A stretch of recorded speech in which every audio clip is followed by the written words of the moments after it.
The champagne flutes clinked together in a toast that felt more like a funeral bell to Maya's ears.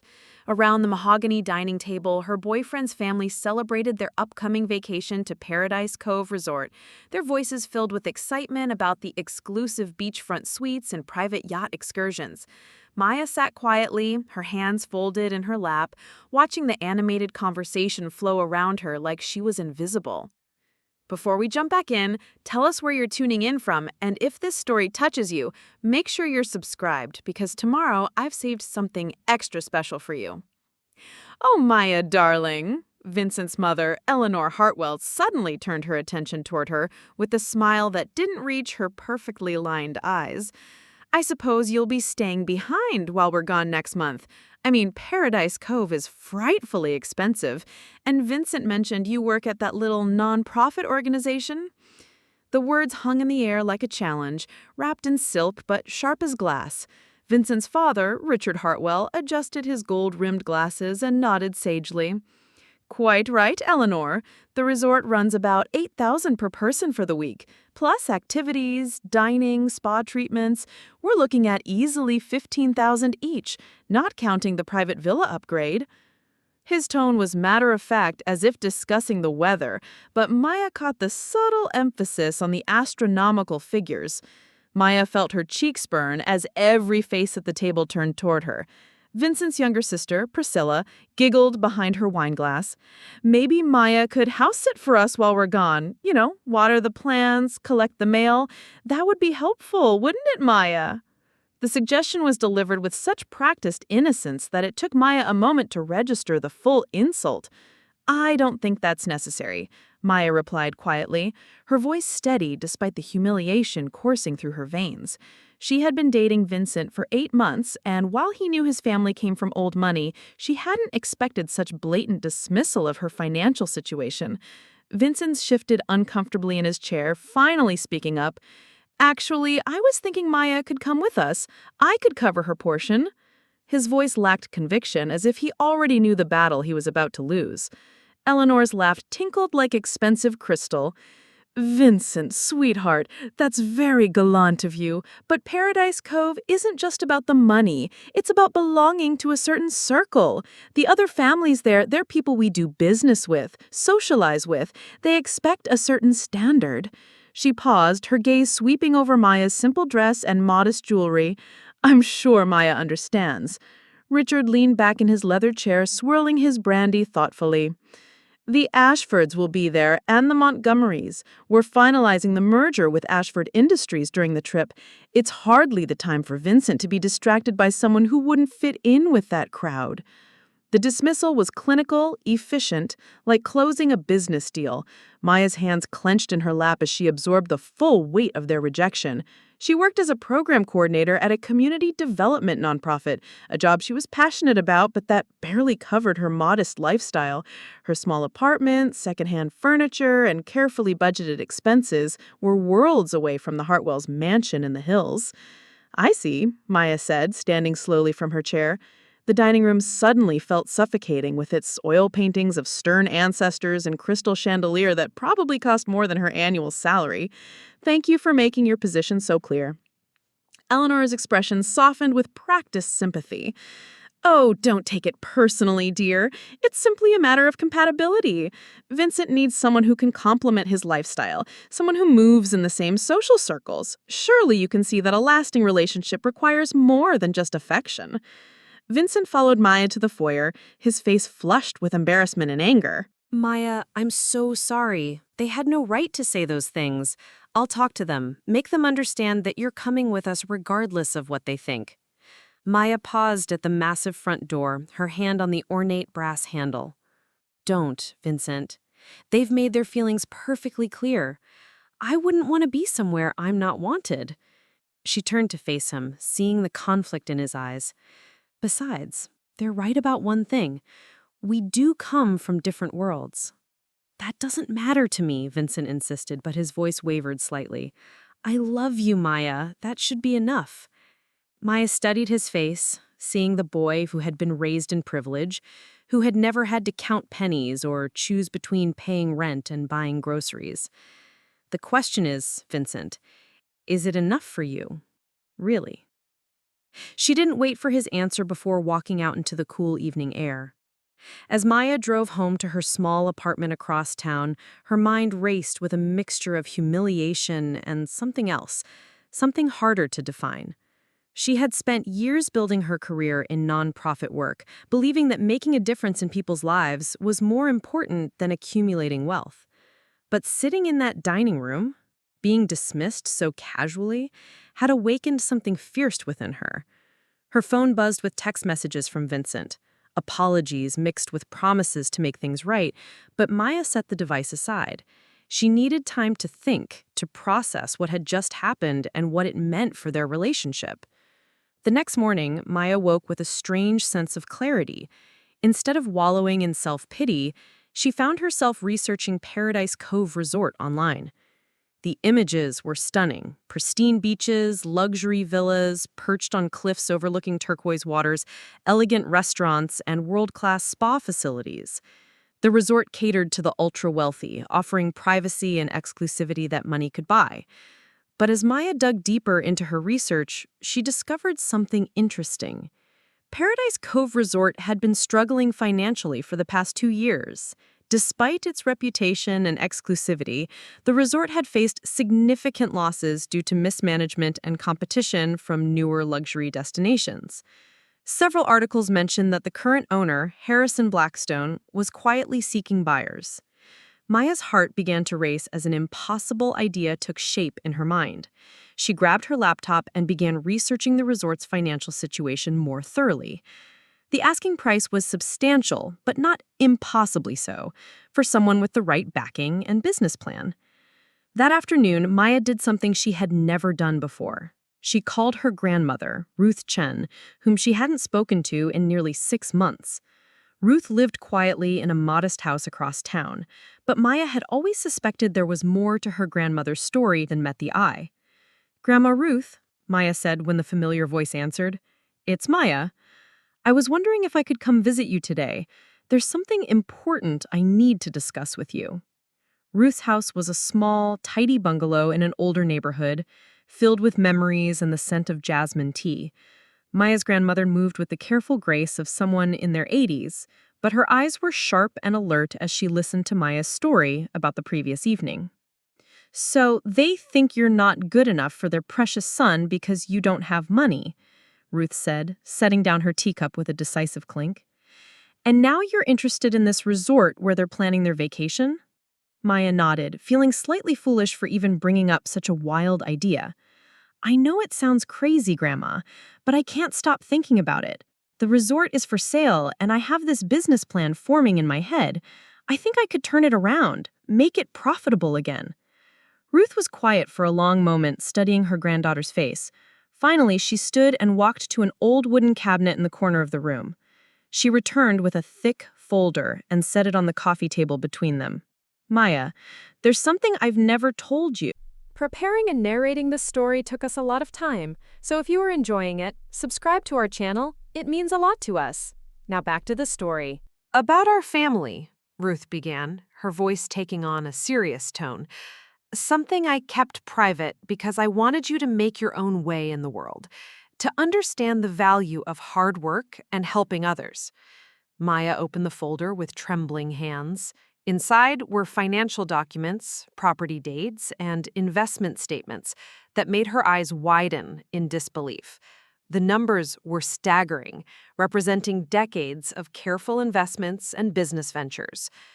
"Your grandfather and I came to this country with nothing," Ruth continued, "but we were smart and we worked hard. We bought properties when they were cheap, invested in companies before they became successful. Over the years, our modest investments grew into something significant." She paused, watching Maya's reaction. "I've been waiting for the right moment to tell you, waiting for you to find something you were truly passionate about." Maya stared at the documents, her mind reeling. The trust fund established in her name contained more than enough money to purchase Paradise Cove Resort outright. "Grandma, I had no idea. All these years, you let me struggle, let me work multiple jobs to get through college." Because that struggle made you who you are, Ruth replied firmly. It gave you compassion, work ethic, and the ability to see value in things that wealthy people often overlook. Now you have both the resources and the character to do something meaningful with this opportunity. Ruth leaned forward, her eyes twinkling with something that might have been mischief.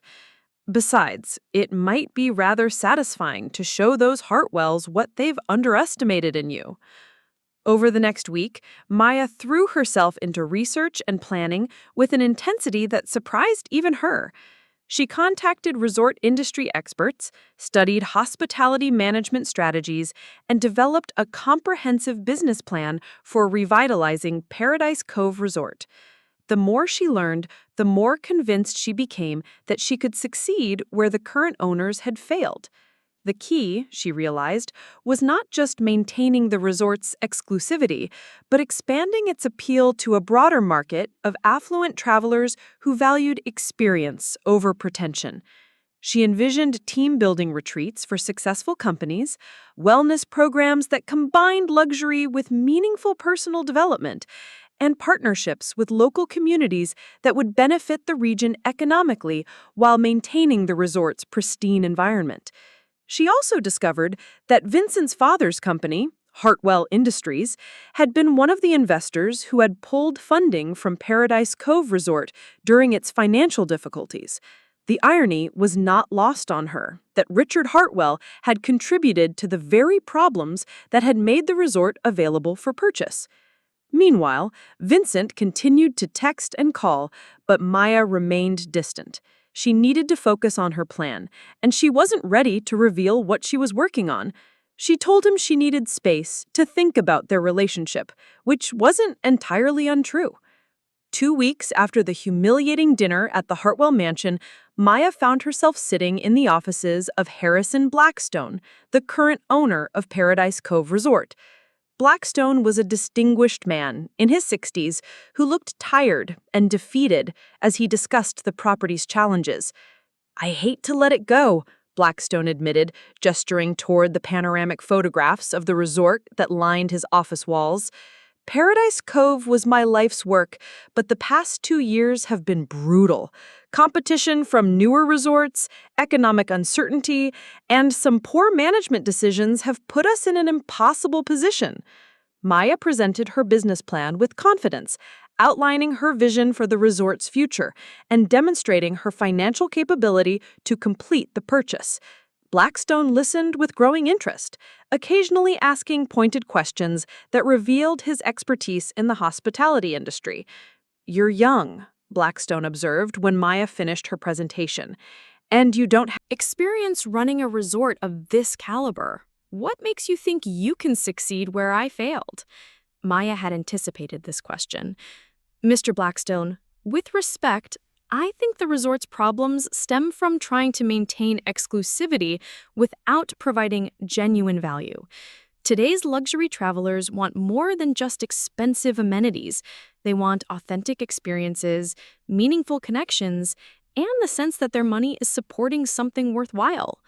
She leaned forward, her passion evident in her voice. "I've spent years working with communities, understanding what people really value.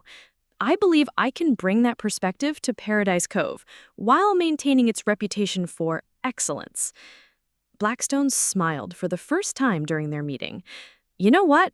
I like your vision. And frankly, most of the other potential buyers have been more interested in developing the land than preserving the resort." He extended his hand across the desk. "Ms. Chen, I think we have a deal." The paperwork took another week to complete, during which Maya maintained absolute secrecy about her plans. She arranged for a team of consultants to begin working on improvements immediately after the purchase was finalized, focusing on both infrastructure upgrades and service enhancements that would set Paradise Cove apart from its competitors. Maya also made some special arrangements for the Hartwell family's upcoming vacation. She instructed the resort staff to provide exceptional service to the Hartwells, ensuring that their stay would be memorable for all the right reasons. She wanted their experience to be flawless, right up until the moment of her revelation. The day before the Hartwell family's departure for Paradise Cove, Maya finally agreed to meet Vincent for coffee. He looked haggard, as if he hadn't been sleeping well, and his usual confident demeanor was replaced by nervous energy. Maya, I've missed you so much, Vincent said, reaching across the small cafe table to take her hand.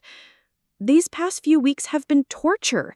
I've been trying to figure out how to make things right, how to show my family that they were wrong about you.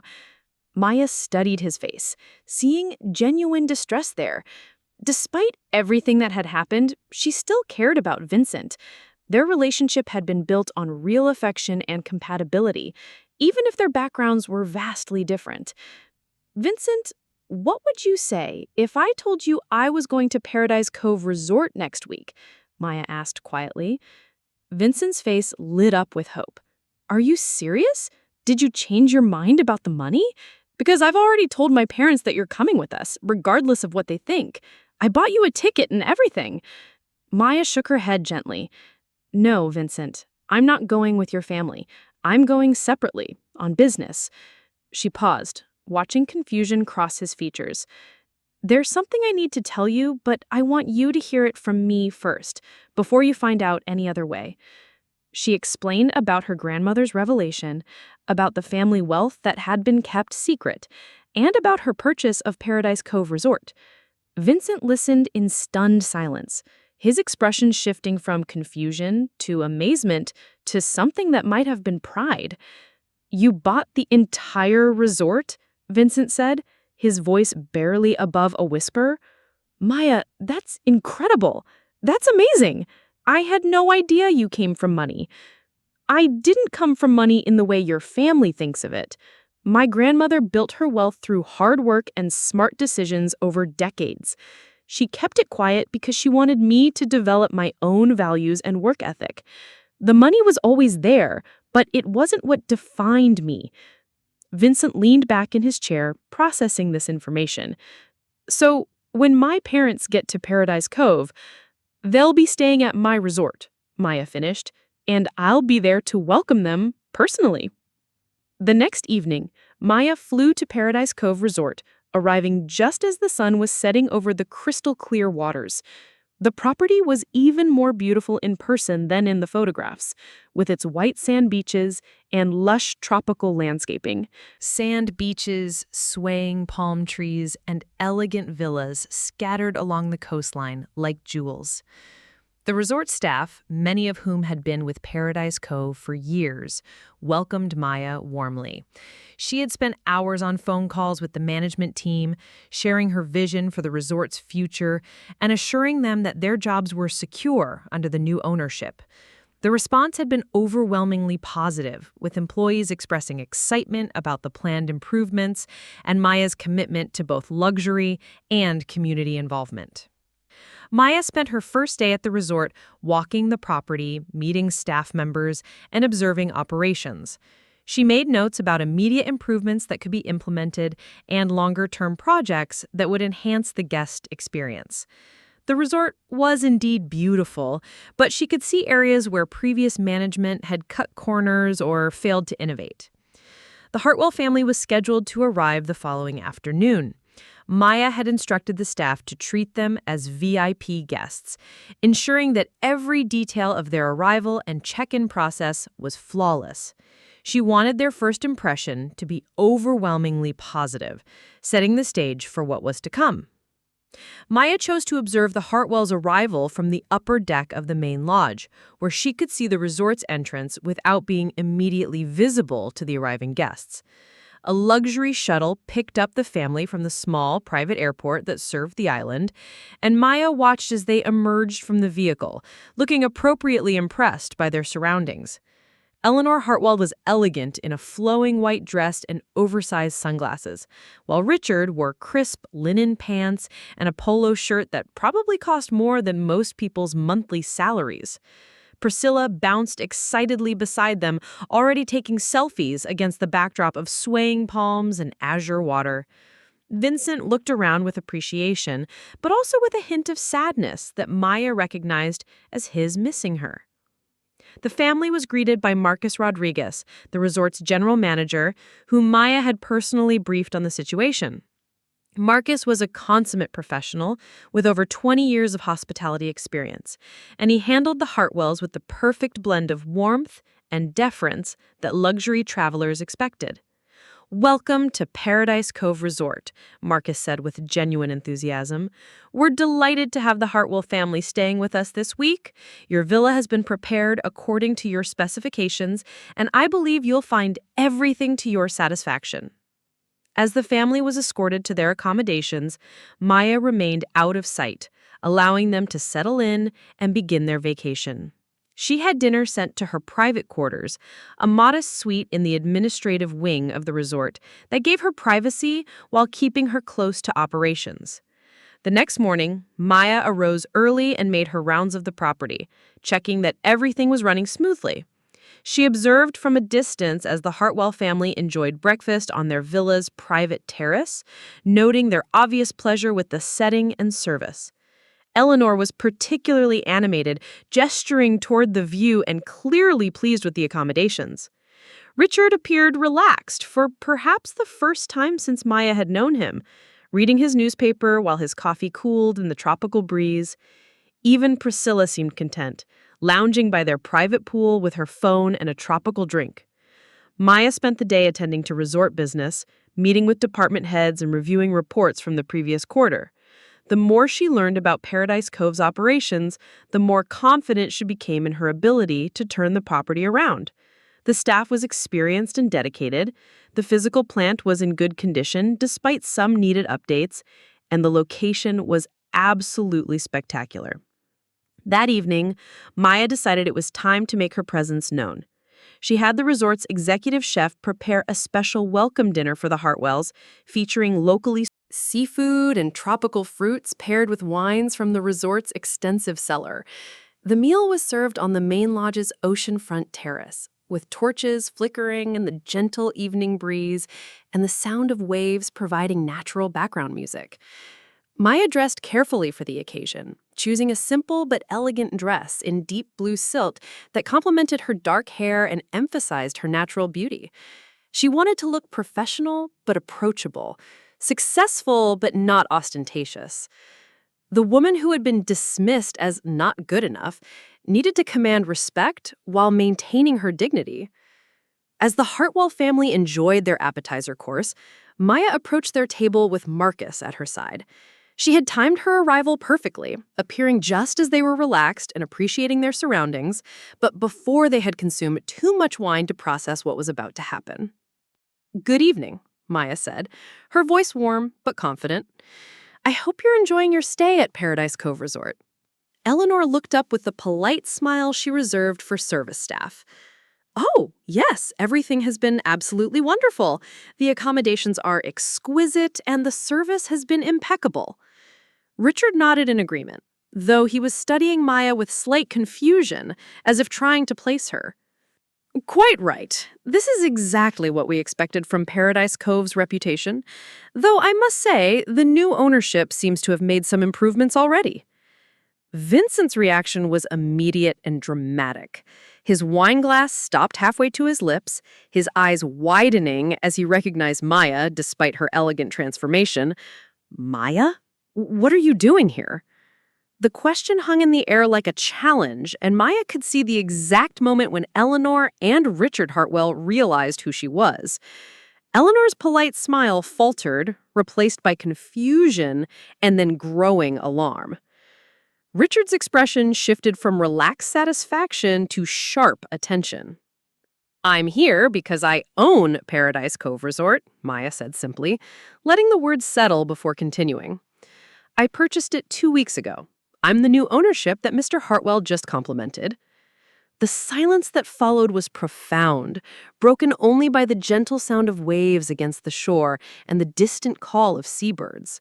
Priscilla looked back and forth between her parents and Maya, clearly sensing the tension but not fully understanding its source. Eleanor was the first to find her voice, though it came out as little more than a whisper.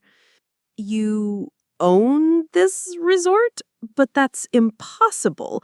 This place must be worth millions."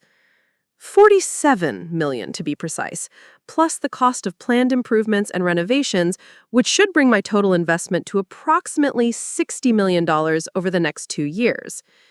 Richard Hartwell's face had gone pale beneath his vacation tan. The man who had dismissed Maya as financially unsuitable for his son was grappling with the reality that she had just revealed wealth that dwarfed his own net worth. His throat worked silently for a moment before he managed to speak. How is this possible? Vincent said you worked at a non-profit organization. You live in a modest apartment. You drive an economy car. His voice carried a note of accusation, as if Maya had somehow deceived them by not flaunting wealth she had never actually possessed until recently. Maya settled into the empty chair at their table, moving with the calm confidence of someone who belonged exactly where she was. Mr. Hartwell, you're absolutely right. I do work at a nonprofit. I do live modestly, and I do drive an economical car. Those choices reflect my values, not my financial capabilities. She paused to accept a glass of wine from the attentive server, taking a small sip before continuing. My grandmother built significant wealth over several decades through careful investments and business ventures. She kept that wealth private, wanting me to develop my own character and work ethic without the influence of money. Last month, she decided I was ready to inherit that responsibility. Eleanor's carefully maintained poise shattered like a wind pane struck by a stone, her face a work of art of confusion, anger, and a distinct element of betrayal. This has been a long time coming for our family. Excuse me, Eleanor said. I would like to make a phone call. Maintained composure was beginning to crack. But you said nothing. You let us believe that you were some kind of gold digger, someone who is after Vincent's money. Mrs. Hartwell, I never had any intention of pursuing Vincent for financial gain, Maya replied evenly. In fact, your assumptions about my motives were so far from reality that they were almost amusing. Vincent's trust fund, while substantial, represents only a fraction of what I inherited from my grandmother. Vincent had remained silent throughout this exchange, but now he leaned forward, his expression a mixture of awe and something that might have been hurt. Maya, why didn't you tell me? All this time you've been struggling with rent payments and student loans, and you had access to millions of dollars? Maya turned to face Vincent directly, her expression softening slightly. Because those struggles were real, Vincent. The money didn't exist for me until my grandmother decided I was ready for it. And because I wanted to build our relationship on genuine compatibility, not financial convenience. She gestured toward the resort around them, with its obvious luxury and exclusivity. This purchase represents my grandmother's faith in my judgment and my commitment to creating something meaningful. It's not about proving I have money. It's about proving I can use money responsibly. Richard Hartwell cleared his throat, seeming to regain some of his composure. I suppose congratulations are in order then, though I must admit this is quite a surprise. Maya studied his face, seeing the careful calculation behind his words. Richard was a businessman first and foremost, and she could practically see him reassessing the situation in terms of potential advantage. The dismissive father-in-law was transforming into someone who might see benefit in maintaining a relationship with someone of her apparent wealth. Mr. Hartwell, Maya said quietly, I want you to understand something important.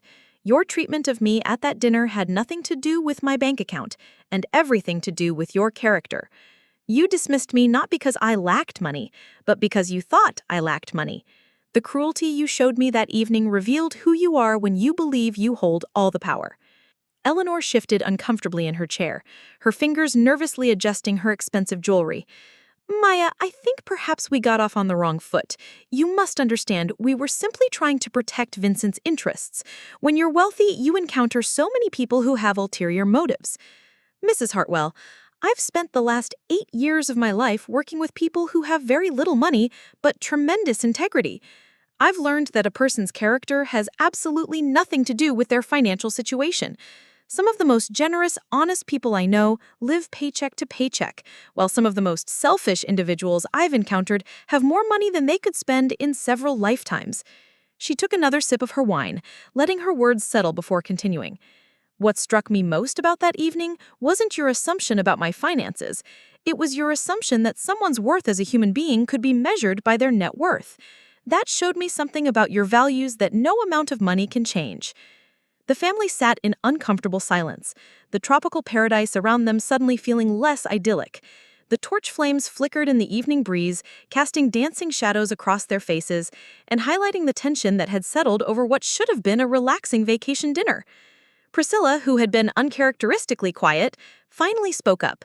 "So, does this mean Maya is actually richer than we are?" Her question, delivered with the blunt curiosity of someone too young to fully understand social nuances, cut through the adult posturing and got straight to the heart of what everyone was thinking. Vincent answered before Maya could respond. "Priscilla, that's not the point.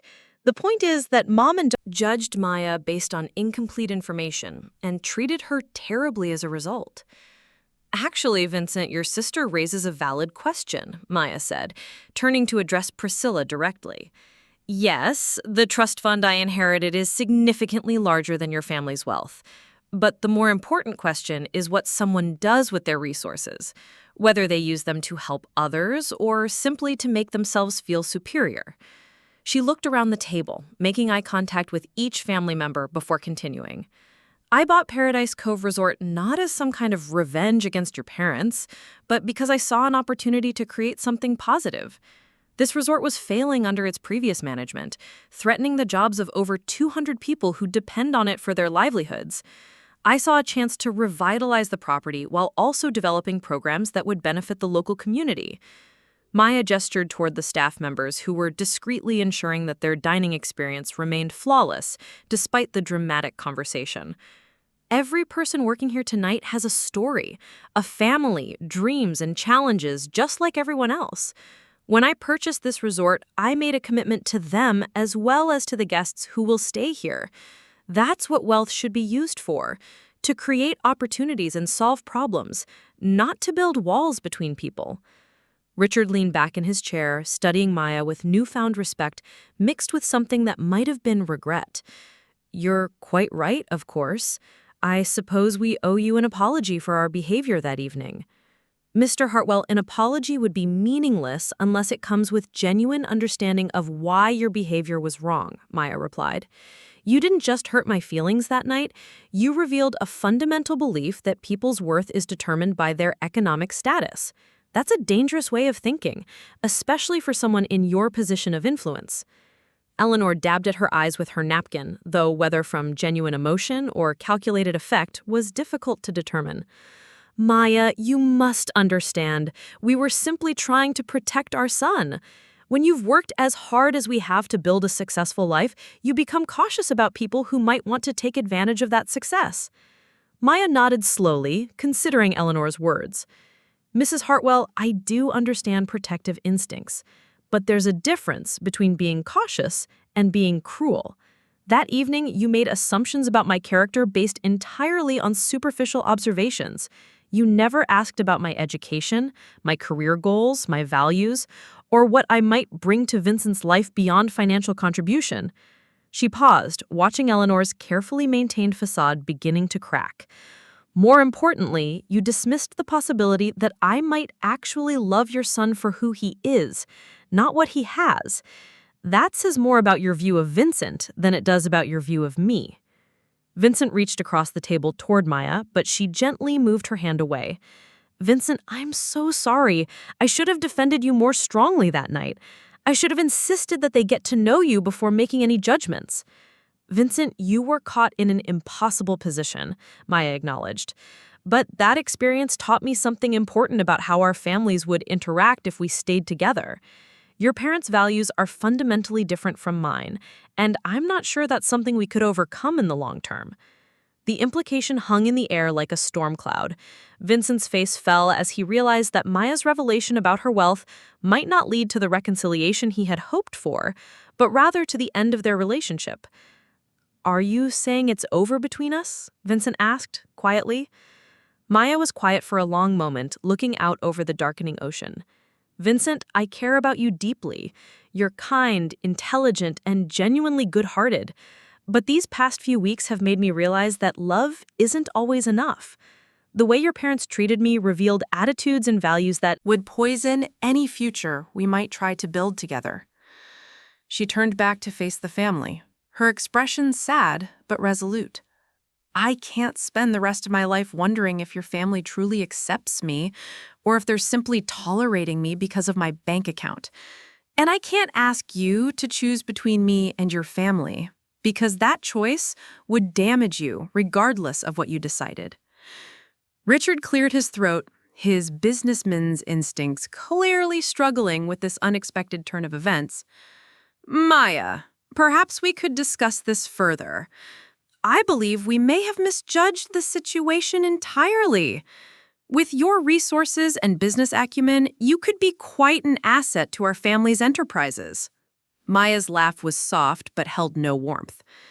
Mr. Hartwell, thank you for proving my point so perfectly. Even now, after everything that's happened, you're evaluating me based on what I can contribute financially to your family's interests. You still don't see me as a person with inherent worth. She stood gracefully, smoothing her dress as she prepared to leave the table. I want you to enjoy the rest of your stay at Paradise Cove. The staff has instructions to provide you with exceptional service, and I hope you'll take advantage of all the resort has to offer. Consider it my gift to Vincent, a small token of the affection I'll always have for him.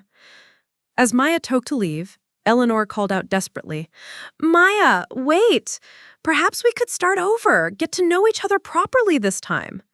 Maya paused but didn't turn around. Mrs. Hartwell, some bridges can't be rebuilt once they've been burned. The person you dismissed so cruelly that evening was exactly the same person standing before you now. The only thing that changed was your perception of my bank account. That tells me everything I need to know about who you are and what you value. She walked away from the table with dignity, leaving the Hartwell family to grapple with the consequences of their prejudices and assumptions. Behind her, she could hear the beginning of what sounded like a heated family argument, but she didn't look back. Maya spent the rest of the evening in her private office, reviewing reports and planning the resort's future. The confrontation with the Hartwells had been emotionally draining, but it had also been liberating. She had faced the people who had humiliated her from a position of strength, and she had maintained her integrity throughout the encounter. The next morning, Maya was up early, walking the beach as the sun rose over the horizon. The resort was peaceful at this hour, with only the sound of waves and the occasional call of seabirds breaking the silence. She found herself thinking about her grandmother, about the wisdom Ruth had shown in keeping the family wealth secret until Maya was mature enough to handle it responsibly. As she rounded a bend in the beach, Maya was surprised to see Vincent sitting on a piece of driftwood, still wearing the clothes from the previous evening. He looked up as she approached, his face haggard with exhaustion and emotional turmoil. "I've been thinking all night," Vincent said without preamble. "About what you said, about my family's values, about the choice I would have to make." "Maya, you don't have to choose. That's exactly why this won't work." "But what if I want to choose?" Vincent asked, turning to face her fully. "Maya, last night showed me things about my family that I've been ignoring for years. The way they treated you wasn't an aberration. It's who they are. I've seen them dismiss other people the same way. I just never paid attention because it didn't affect me directly." He picked up a handful of sand, letting it run through his fingers as he spoke. "I've been thinking about the person I want to be, about the kind of life I want to build. And I realize that I don't want to be someone who judges people based on their bank accounts or their social status. I want to be with someone who challenges me to be better, someone who sees value in things beyond money and status." Maya studied his face, seeing genuine pain and confusion there. "Vincent, you can't change who you are overnight just because of one dramatic evening. Your family's values have shaped you in ways you probably don't even realize." "Then help me understand," Vincent pleaded. "Help me learn to see the world the way you do. I don't want to be the kind of person who looks down on others because of their circumstances." Maya was quiet for a long moment, watching the waves roll onto the shore. Vincent, growth like that takes time, and it has to come from within. You can't change your fundamental worldview just because you want to keep our relationship. What if it's not just about keeping our relationship? Vincent asked. What if meeting you opened my eyes to things I never noticed before? Maya, I've been volunteering at a homeless shelter for the past 2 weeks, trying to understand what you meant when you talked about the dignity of people regardless of their circumstances. Maya looked at him with surprise, searching his eyes for any sign of manipulation or performance. What she saw there was exhaustion, confusion, and something that looked like genuine self-reflection. The Vincent who had defended her weekly at his family's dinner table seemed to have been replaced by someone wrestling with fundamental questions about his own identity and values. "You've been volunteering at a homeless shelter?" Maya asked quietly, still processing this unexpected revelation. Vincent nodded, his voice taking on a tone she had never heard before, humble and uncertain. "I started going the day after you walked out of my parents' house. I kept thinking about what you said, about how my family's wealth had insulated me from understanding real struggle. I wanted to see what you saw, to understand why you chose to work with people instead of just accumulating money." He stood up and began pacing along the water's edge, his expensive vacation clothes incongruous against the natural setting. "Maya, I met a woman there named Sarah. She's a single mother with 2 kids, working 3 part-time jobs, but still can't afford a place to live. She's brilliant, educated, but circumstances beyond her control led to her current situation. Before meeting you, I probably would have assumed she made bad choices or wasn't trying hard enough." Maya watched him carefully, noting the way his voice changed when he spoke about Sarah, the genuine concern and respect evident in his tone. This was not the superficial charity work that wealthy families sometimes engaged in for social status or tax benefits. This sounded like someone who had encountered real human suffering and been genuinely affected by it. "What happened to her?" Maya asked, despite herself becoming invested in the story. "Medical bankruptcy," Vincent replied, stopping his pacing to face her directly. "Her youngest daughter was born with a heart condition that required multiple surgeries. Even with insurance, the copays and related expenses wiped out their savings and destroyed her credit. She lost her house, then her car, then her job because she couldn't get to work reliably without transportation." Vincent's voice grew stronger as he continued, animated by the injustice of Sarah's situation. "Maya, this woman did everything right. She went to college, worked hard, saved money, bought insurance. But a single medical crisis destroyed everything she had built. And the system that was supposed to help her just kept creating more barriers." Maya felt something shift inside her chest, a recognition of the Vincent she had fallen in love with, the one who could see beyond his own privileged bubble when properly motivated. But she also felt caution, knowing that good intentions were not the same as lasting change. "What are you doing to help her?" Maya asked, testing whether Vincent's newfound awareness translated into meaningful action. "I've been working with the shelter social worker to help her navigate the system. We found a program that can help with her daughter's ongoing medical expenses, and I connected her with a lawyer who specializes in medical bankruptcy cases. But Maya, the more I learn about these systems, the more frustrated I become. There are so many intelligent, hardworking people caught in cycles they can't escape, not because they lack ability or motivation, but because the system is designed to benefit people like my family at the expense of people like Sarah." Maya studied Vincent's face, seeing a passion there that reminded her of her own commitment to social justice work. "Vincent, what you're describing sounds like the beginning of class consciousness. Are you prepared for what that means? Because once you truly understand how inequality works, you can't unsee it. It changes everything about how you view the world." "I think I'm beginning to understand that," Vincent said, sitting back down beside her on the sand. "Maya, I've been thinking about my family's business, about where our wealth actually comes from. Hartwell Industries makes money by buying struggling companies, laying off workers to cut costs, then selling the companies for profit. We literally profit from other people's economic desperation. The admission hung between them like a confession, and Maya could see the weight of this realization in Vincent's posture. He looked like someone who had discovered that everything he thought he knew about his family's success was built on a foundation he could no longer respect. "That must be a difficult realization," Maya said gently, recognizing the pain of disillusionment in his voice. "It is," Vincent admitted. "But it's also clarifying. Maya, I don't want to be part of that system anymore. I don't want to build wealth by exploiting other people's vulnerabilities. I want to find a way to use whatever advantages I have to actually help people."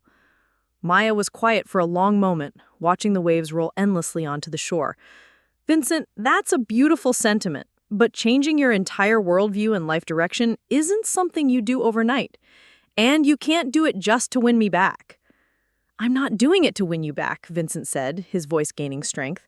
"I'm doing it because meeting you showed me that there's a better way to live, a more meaningful way to use privilege and resources. Whether we get back together or not, I can't go back to being the person I was before I met you."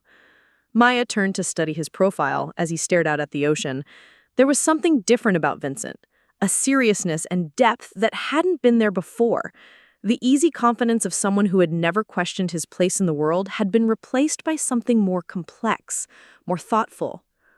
"What does your family think about your newfound social consciousness?" Maya asked, genuinely curious about how the Hartwells were responding to Vincent's transformation. Vincent's laugh was bitter. "They think I'm having some kind of breakdown. My father keeps talking about bringing in a therapist to help me work through my temporary phase of idealism. My mother is convinced that you somehow brainwashed me during our relationship." He picked up another handful of sand, watching it slip through his fingers in the morning light. "They can't understand that their behavior that night wasn't an aberration. It was a revelation. It showed me exactly what kind of people they are when they think they have power over someone. And it made me realize that I don't want to be that kind of person." Maya felt a familiar ache in her chest, the same one she had experienced when she first started falling for Vincent months ago.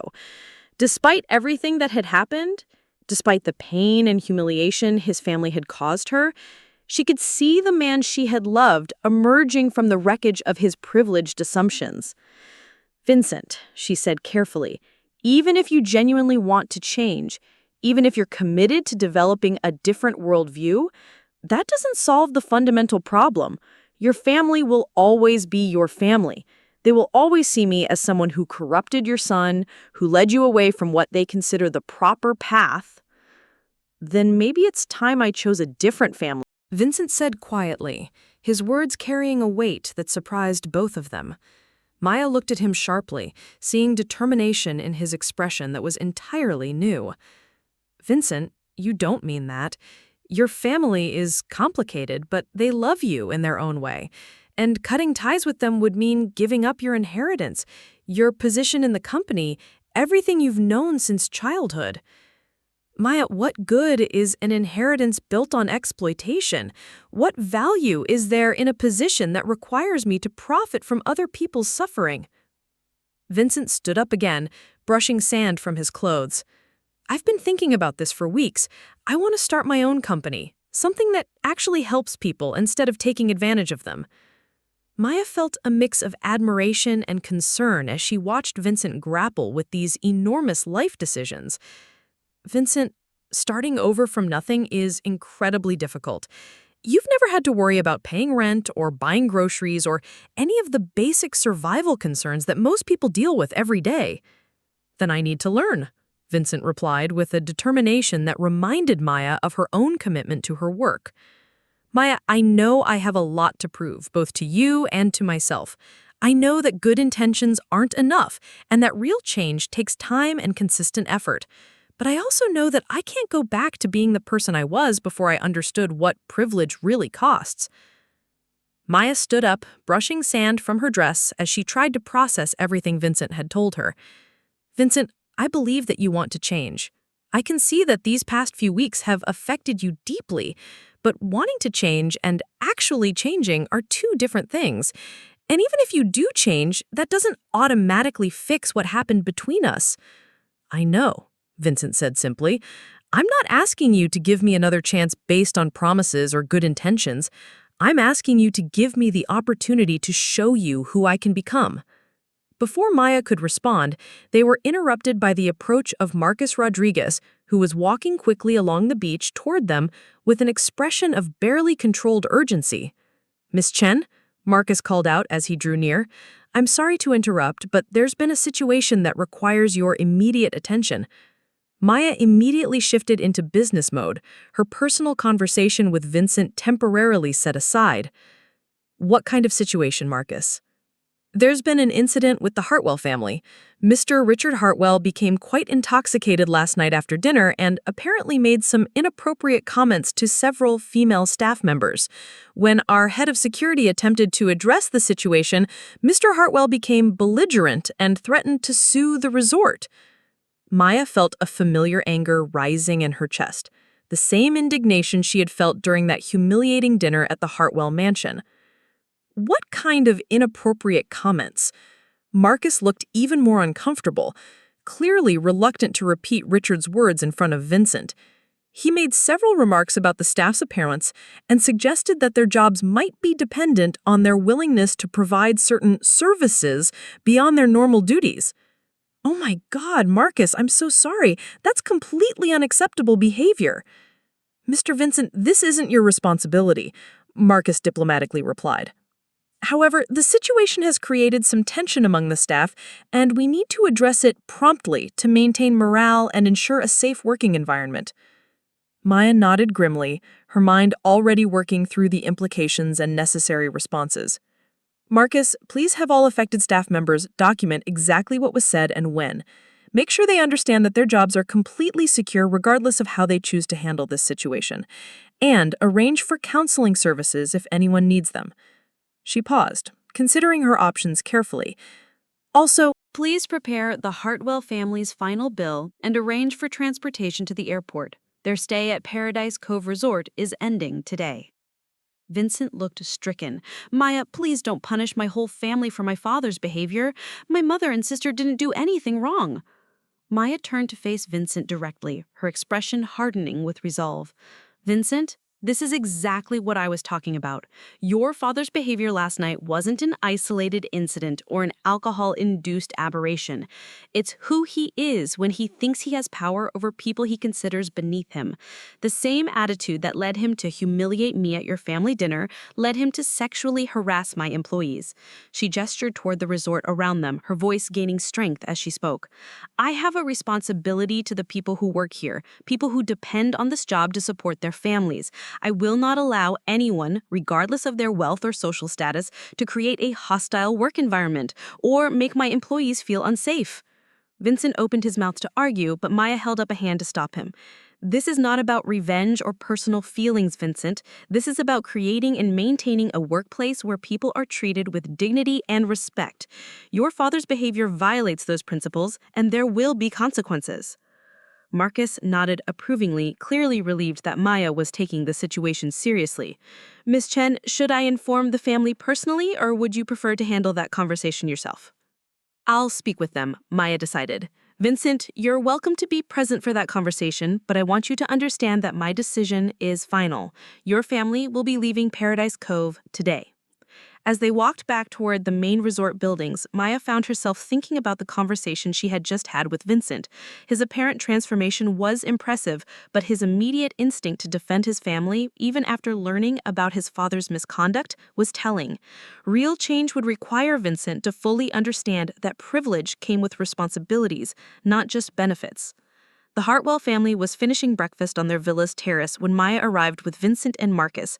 Eleanor looked up with a bright smile that faltered when she saw the serious expressions on their faces. Richard appeared slightly hungover, but maintained his usual air of entitlement, while Priscilla seemed oblivious to any tension.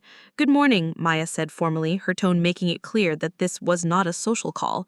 "I need to discuss an incident that occurred last night involving inappropriate behavior toward resort staff." Richard's expression immediately became defensive. "Now see here, if this is about some misunderstanding with the service staff, I'm sure we can resolve it quickly. Sometimes these people misinterpret friendly conversation."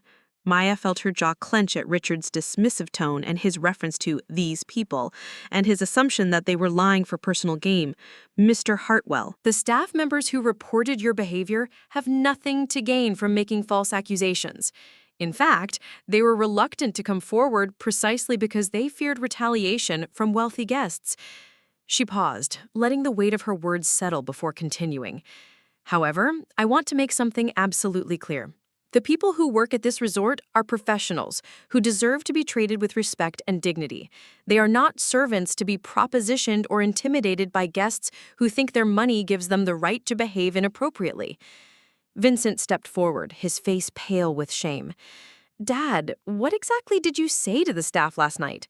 Richard waved dismissively at his son. Vincent, don't get caught up in this nonsense. These service workers are trying to cause trouble because they think they can get money out of us. Mr. Hartwell, Maya said, her voice dropping to a dangerously quiet level, you have just compounded your offense by suggesting that my employees are liars and extortionists. You are no longer welcome at Paradise Cove Resort. I'm arranging for your transportation to the airport within the hour. The silence that followed was deafening. Eleanor looked back and forth between Maya and her husband, clearly struggling to process what was happening. Priscilla had finally picked up on the tension and was staring at her father with growing understanding and horror. You can't throw us out, Richard blustered, his face now red with indignation. We paid for a week's stay, and we have rights as guests. I'll sue you for breach of contract. Maya smiled coldly, recognizing the empty threat of someone accustomed to using legal intimidation to get his way. Mr. Hartwell, you should read the terms and conditions more carefully. Paradise Cove Resort reserves the right to terminate any guest's stay for conduct that threatens the safety or well-being of staff or other guests. Sexual harassment definitely qualifies. She gestured toward Marcus, who stepped forward with a tablet containing the resort's policies and procedures. Furthermore, your deposit will be retained to cover the cost of counseling services for affected staff members, and you will be added to our list of guests who are permanently banned from the property. Eleanor finally found her voice, though it came out as little more than a whisper. Maya, please, can't we discuss this reasonably? I'm sure Richard didn't mean any harm. Perhaps if he apologized. Mrs. Hartwell, your husband's behavior was not a misunderstanding or a mistake. It was a deliberate choice to treat my employees as objects for his entertainment. An apology at this point would be meaningless because it would only be offered to avoid consequences, not because he genuinely understands why his behavior was wrong. Vincent moved closer to Maya, his expression anguished. Maya, I know my father's behavior was wrong, but please don't punish my mother and sister for his mistakes. Maya looked at Vincent with something that might have been disappointment.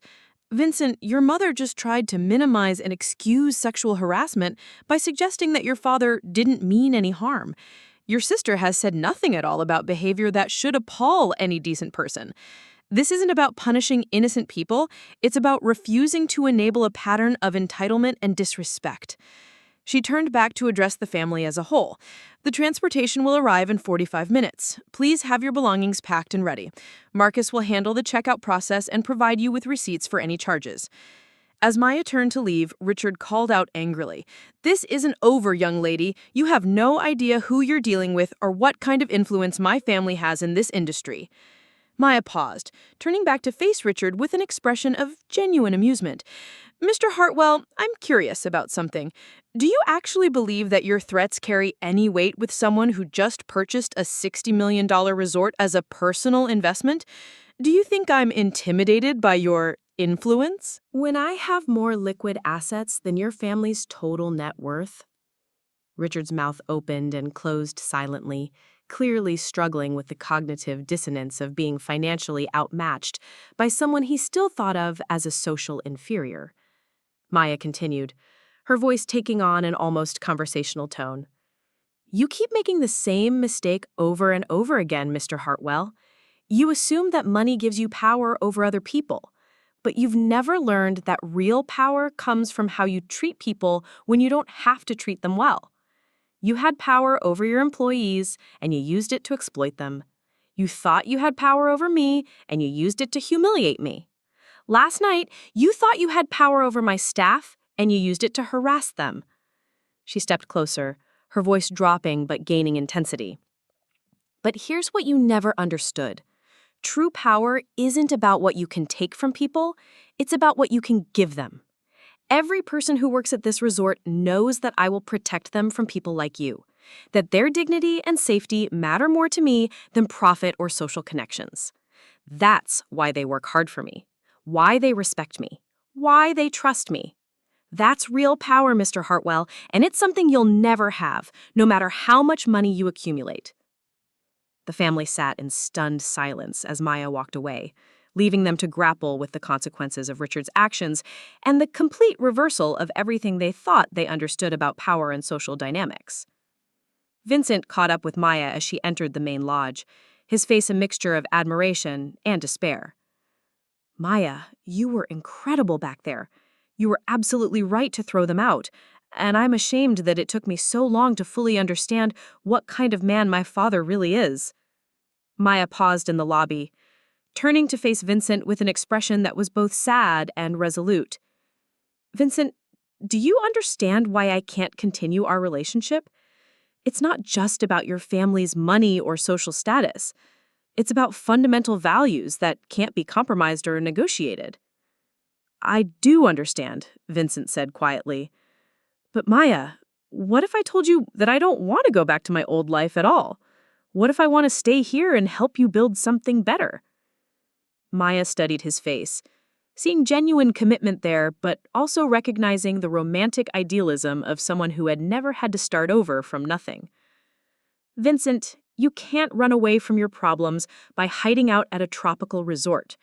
Real change means going back to your world and finding ways to make it better, not escaping to mine." "Then help me figure out how to do that," Vincent pleaded. "Maya, I know I have a lot to learn and even more to prove. But I also know that meeting you changed something fundamental about how I see the world. I can't go back to being the person I was before I understood what privilege really costs." Maya was quiet for a long moment, watching through the lobby windows as the Hartwell family's luggage was loaded into the resort's shuttle. "Vincent, if you're serious about changing, really serious, then you need to do it for yourself, not for me. You need to go back to your life and find ways to use your privilege responsibly, to build something meaningful instead of just accumulating wealth." She turned to face him directly. "And you need to understand that even if you do change, even if you become the person you want to be, that doesn't mean we'll end up together. Some things can't be fixed, Vincent. Some bridges can't be rebuilt once they've been burned." Vincent nodded slowly, his expression showing that he understood the full weight of what Maya was saying. "I know. But Maya, whether we ever get back together or not, I want you to know that knowing you has made me a better person. And I'm going to spend the rest of my life trying to be worthy of the faith you showed in me when you saw something good in who I could become." As the shuttle carrying his family disappeared down the winding road toward the airport, Vincent stood in the lobby of Paradise Cove Resort. Watch the woman he loved walk away from him toward a future that might not include him at all. But for the first time in his privileged life, he understood that some things were more important than getting what he wanted, and that real love sometimes meant letting go. Maya spent the rest of the day immersed in resort operations, meeting with department heads to address the fallout from the Hartwell incident and implementing new policies to ensure that such situations were handled swiftly and appropriately in the future. The staff's response to her decisive action was overwhelmingly positive, with several employees expressing gratitude for her protection and commitment to maintaining a respectful workplace. As evening approached, Maya found herself back on the beach, where she had spoken with Vincent that morning. The conversation played through her mind repeatedly, along with the painful scene of ejecting his family from the resort. She had done the right thing, she knew that absolutely, but the situation had forced her to confront some uncomfortable truths about the relationship she had lost. Maya's phone buzzed with a text message from her grandmother. "How did the confrontation go, dear? I hope you showed them what our family is made of." Maya smiled despite her emotional exhaustion, typing back, "I think they understand now that money doesn't give anyone the right to treat others badly. Thank you for giving me the tools to handle this situation." Ruth's response came quickly. "You handled it yourself, Maya. The money was just a tool. Your character and values did the real work." As Maya watched the sun set over Paradise Cove Resort, she reflected on the strange journey that had brought her to this moment. 3 weeks ago, she had been a nonprofit worker struggling to pay rent, dismissed by wealthy people who thought they knew her worth based on her bank balance. Today, she was the owner of a luxury resort, having used her newfound wealth to protect her employees and uphold principles of dignity and respect. The irony was not lost on her that the very people who had rejected her for lacking money had been undone by their own behavior when money was no longer a factor.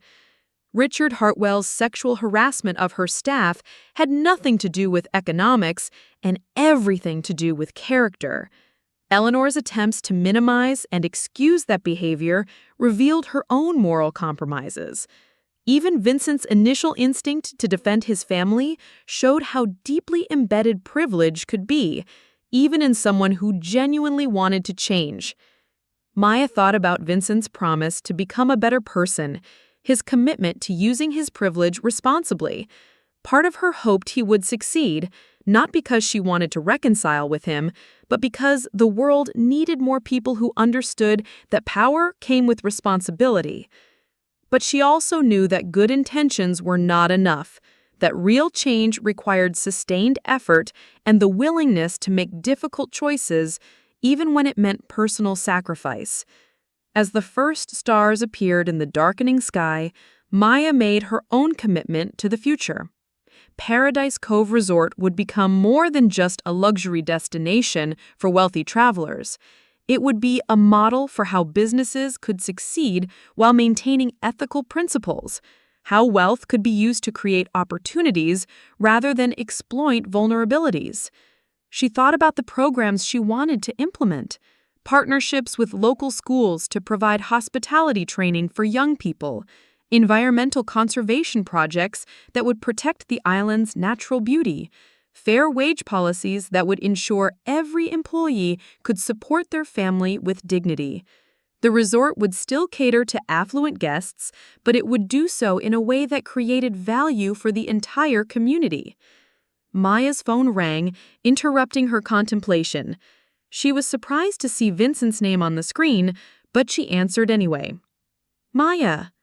Vincent's voice was subdued, calling from the airport.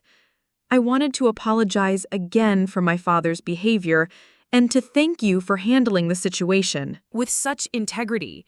You protected your employees the way any good leader should, and I'm ashamed that it took my family's actions to fully understand what kind of person you are."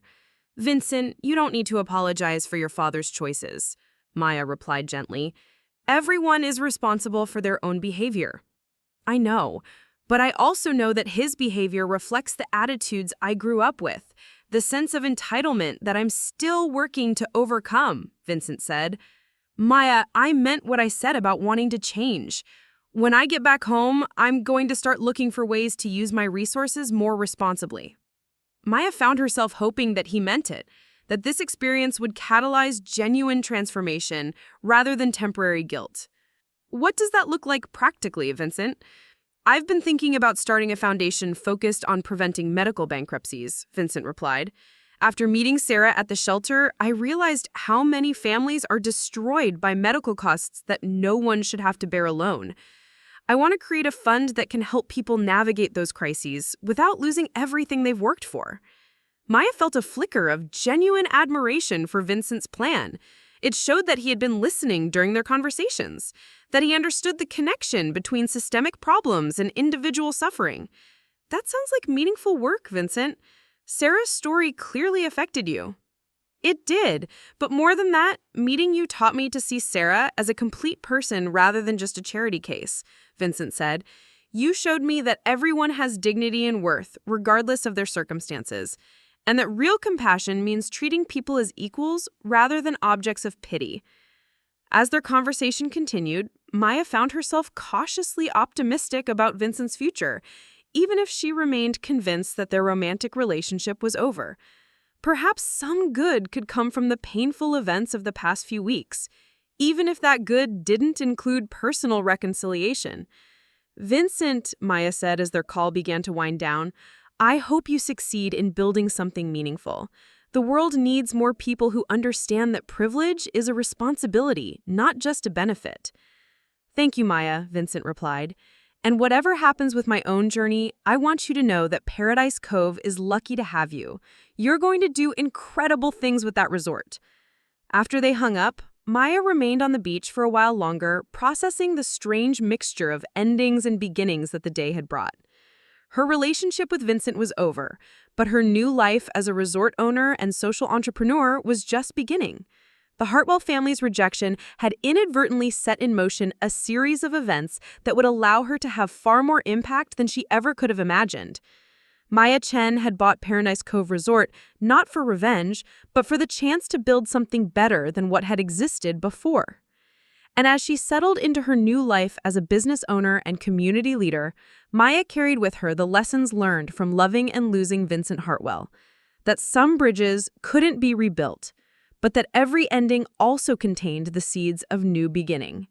6 months after the Hartwell family's departure from Paradise Cove Resort, Maya stood in the newly renovated conference center, watching as the final preparations were made for the resort's inaugural Community Impact Summit. The event would bring together social entrepreneurs, environmental activists, and ethical business leaders from around the world to discuss sustainable tourism and community development strategies. The transformation of Paradise Cove had exceeded even Maya's ambitious expectations. The resort maintained its luxury standards while implementing groundbreaking programs that benefited the local community. The housekeeping staff now participated in profit-sharing programs that had increased their average income by 40%. The resort's organic garden, managed in partnership with local farmers, supplied 60% of the restaurant's produce, while providing agricultural training to young people from nearby villages. Maya walked through the conference center, checking final details with her event coordinator, Carmen Vasquez, a former nonprofit leader whom Maya had recruited specifically for her expertise in community engagement. Carmen had been instrumental in developing the partnerships that made Paradise Cove's social programs possible. "The keynote speakers arrived this morning," Carmen reported, consulting her tablet. "Dr. Amara Okafor from the African Development Institute is particularly excited about your microfinance initiative. She thinks it could be replicated across the Caribbean region." Maya nodded, feeling a familiar thrill at the prospect of expanding Paradise Cove's impact beyond the immediate community. The microfinance program provided small loans to local entrepreneurs who wanted to start businesses serving the tourism industry. In just 6 months, the program had funded 12 new ventures, from artisan craft shops to ecotour operations, creating over 50 permanent jobs in the region. "What about the environmental panel?" Maya asked, reviewing her own notes. "Did Dr. Martinez confirm his presentation on coral reef restoration?" "Confirmed and ready," Carmen replied. "He's bringing underwater footage from the restoration sites to show the progress made since Paradise Cove began funding the Marine Conservation Program." Maya smiled, remembering the day she had first learned about the coral reef damage caused by years of poorly managed tourism in the area. Rather than seeing it as someone else's problem, she had partnered with marine biologists to fund a comprehensive restoration effort that was already showing remarkable results. The healthy reefs not only supported marine life, but also enhanced the resort's appeal to environmentally conscious travelers.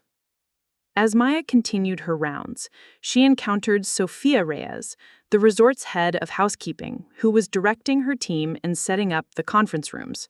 Sophia had been one of the employees who had reported Richard Hartwell's inappropriate behavior, and Maya had made a point of ensuring that Sophia felt supported and valued in the aftermath of that incident.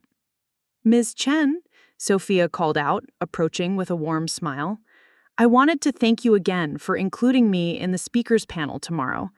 I never imagined I would be addressing an international conference about workplace dignity and employee empowerment." Maya clasped Sophia's hands warmly. "Sophia, you have more expertise on those topics than most of the academics who will be in that audience. Your insights about creating respectful work environments come from lived experience, which makes them invaluable." Sophia's inclusion in the conference program was part of Maya's commitment to ensuring that the voices of working people were central to discussions about ethical business practices. Too often, she had observed, conferences about social responsibility were dominated by executives and consultants who had never experienced the daily realities of frontline workers. As the afternoon progressed, Maya found herself thinking about the journey that had brought her to this moment, the humiliation at the Hartwell. Dinner table seemed like a lifetime ago, though the lessons from that experience continued to guide her decision-making. She had learned that true power came not from accumulating wealth or social status, but from using whatever resources you had to create opportunities for others. Maya's phone buzzed with a message from her grandmother. "Watching the news coverage of your conference. So proud of what you've built, dear. Your grandfather would be amazed to see how you've honored his values while building something entirely new." Maya smiled, thinking about the conversation she'd had with Ruth the previous week. Her grandmother had revealed more details about the family's history, including her grandfather's own struggles as an immigrant entrepreneur who had built his wealth slowly and ethically, always maintaining his commitment to fair labor practices and community investment. "Miss Chen?" Maya turned to see Marcus Rodriguez approaching with a concerned expression. "I have some unexpected news. Vincent Hartwell is here. He arrived about an hour ago and is requesting a meeting with you." Maya felt a familiar flutter of complicated emotions at the mention of Vincent's name. They had maintained sporadic contact over the past 6 months, mostly brief updates about their respective projects.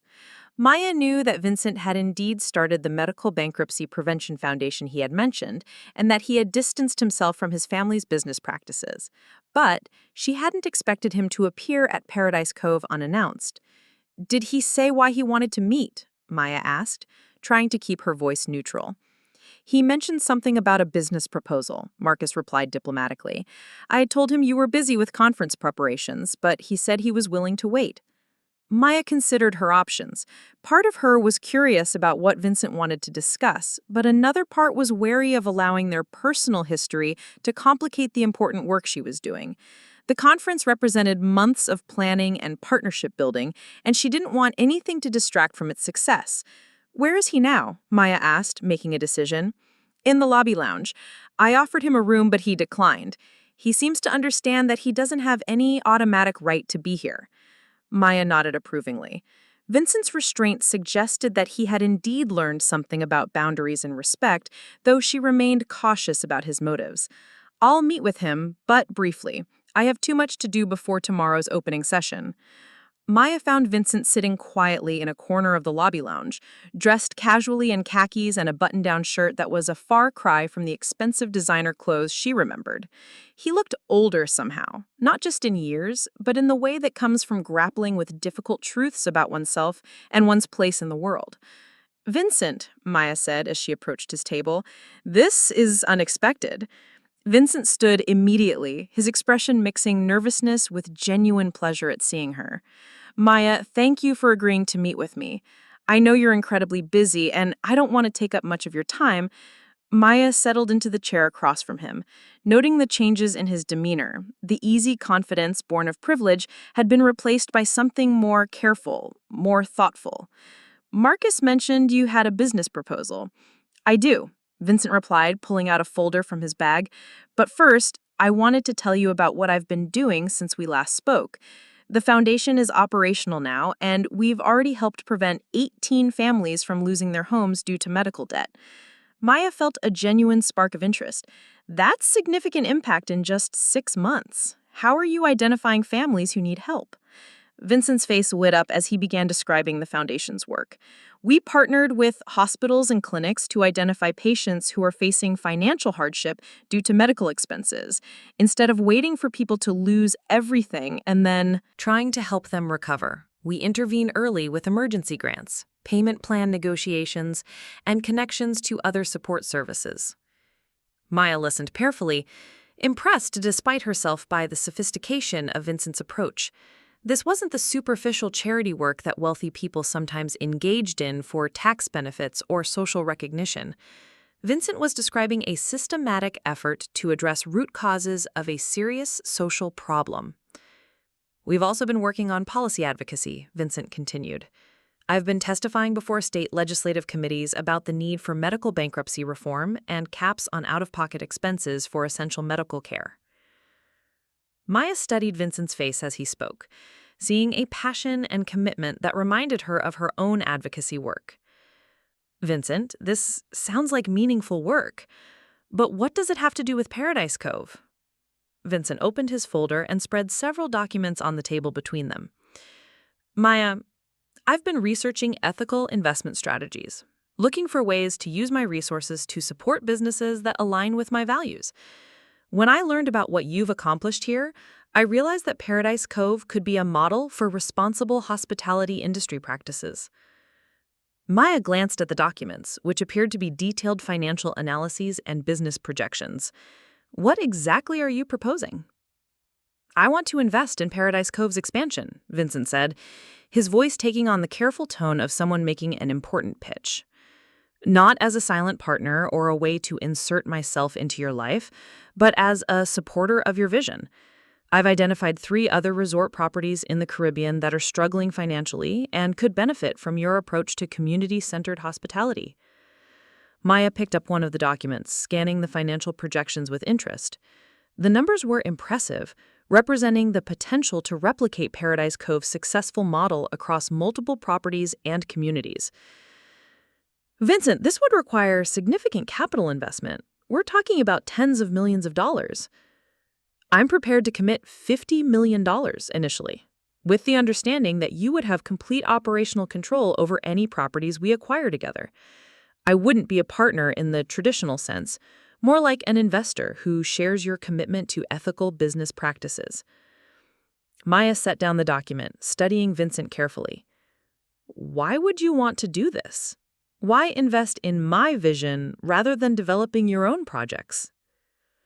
Vincent was quiet for a moment, choosing his words carefully. Because you've proven that it's possible to build something profitable and ethical at the same time.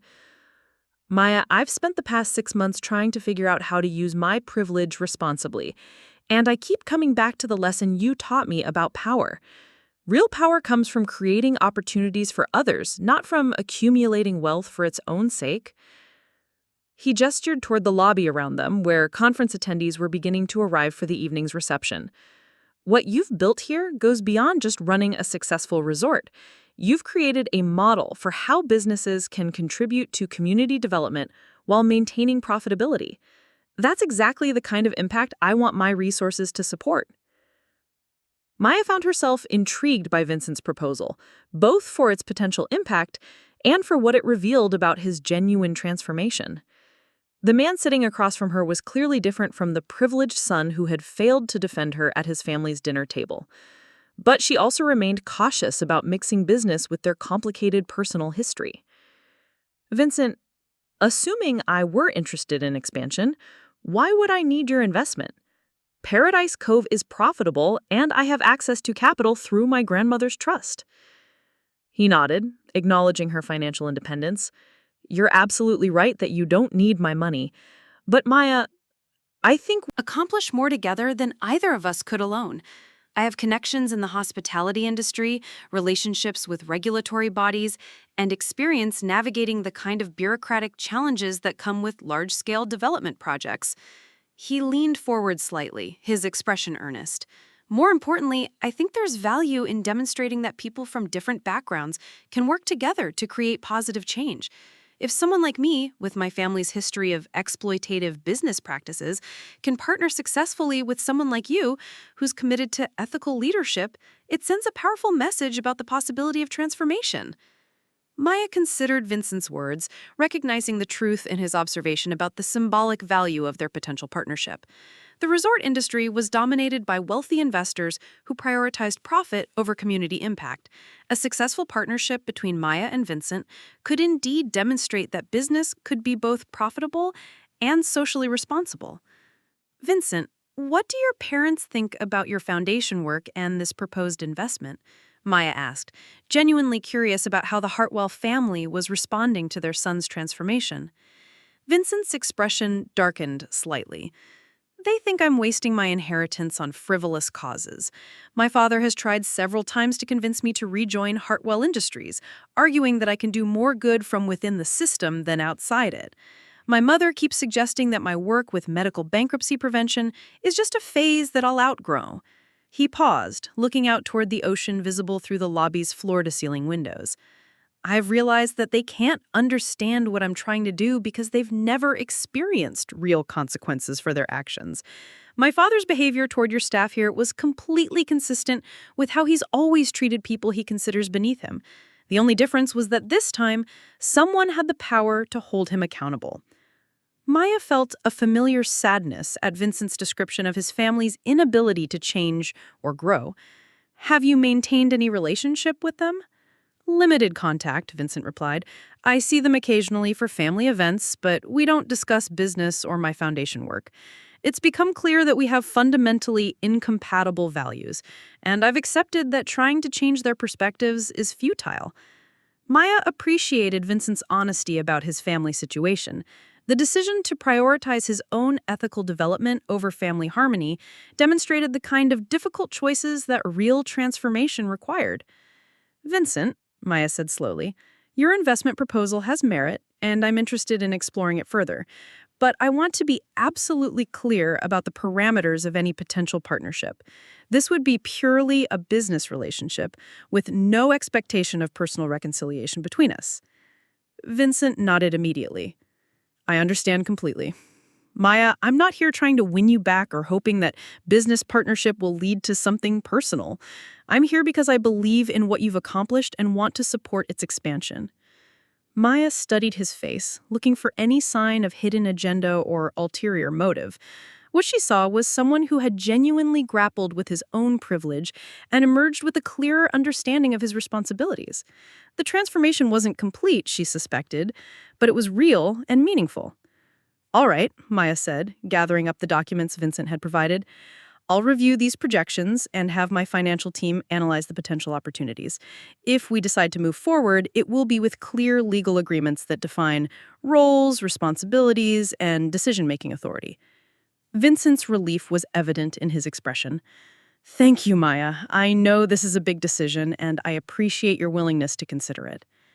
As they prepared to part ways, Maya found herself reflecting on the strange journey that had brought them to this moment. The relationship Ended in pain and disappointment might yet evolve into something productive and meaningful, albeit in a completely different form than either of them had originally imagined. The next morning, Paradise Cove's Community Impact Summit officially began with Maya's opening keynote address. Standing before an audience of over 200 social entrepreneurs, business leaders, and community activists, Maya felt the weight of responsibility and the thrill of possibility. 2 years ago, Maya began, I was working at a nonprofit organization, believing that meaningful social change required choosing between financial success and ethical impact. Today, Paradise Cove Resort demonstrates that this is a false choice. Businesses can be profitable while contributing to community development, environmental conservation, and worker empowerment. Maya went on to describe the specific programs that had made Paradise Cove successful, the profit-sharing arrangements that had increased employee incomes, the partnerships with local farmers and artisans that had strengthened the regional economy, and the environmental conservation efforts that had restored damaged ecosystems while enhancing the resort's appeal to conscious travelers. The key insight, Maya continued, is that sustainable business practices aren't just morally right, they're economically smart. When workers are treated well, they provide better service. When communities are strengthened, they become more attractive to visitors. When environments are protected, they remain beautiful and functional for future generations. As Maya spoke, she caught sight of Vincent in the audience, taking notes like any other attendee. His presence felt appropriate rather than intrusive, a sign of his genuine interest in learning about ethical business practices, rather than any attempt to insert himself into her life. The conference's first panel discussion featured Sophia Reyes, speaking about worker dignity and employee empowerment alongside executives from major hotel chains and labor organizers from hospitality workers' unions. Maya watched with pride as Sophia articulated her experiences with confidence and authority, demonstrating the value of including frontline workers' voices in policy discussions. Up next, you've got two more standout stories right on your screen. If this one hit the mark, you won't want to pass these up. Just click and check them out.